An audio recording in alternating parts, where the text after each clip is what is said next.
So I was recently asked by a director whether they should record or transcribe their board meetings for the purposes of minutes.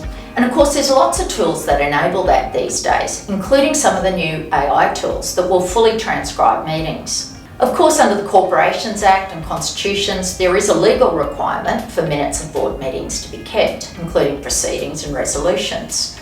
And those minutes become legal evidence of the meeting. They're actually used to prosecute and defend directors in some extreme cases. But what's the problem with recording or transcribing board meetings? Well, I know of a board a number of years ago where they were audio recording their board meetings, and one of the directors needed to stand out due to a matter that was raised about them. The purposes of the audio recording ostensibly was only for the purpose of taking the board meeting minutes, and the board secretary, once the minutes had been approved by the board, was to delete that recording. Unfortunately, the director, who was asked to step out of the room, decided that he would go to the board secretary and ask to hear a copy of the recording. The board secretary felt compelled to give it to him, given he was a director.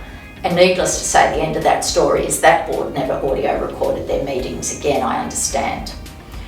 So what are some other issues with recording board meetings? Well, the first one is really about discovery. So any record that's created is potentially discoverable in legal proceedings. And of course, what we want is the minutes to be the legal evidence of the board's meeting, not any other recording. The second one is, will it stifle debate? Will directors feel like they can't speak openly if they know they're being recorded? And the third consideration is perhaps the recording's incomplete. Maybe it didn't get someone coming in and out of the room. Maybe there's an error with transcription. Maybe the transcription just didn't pick up all of the voices or recorded them slightly inaccurately.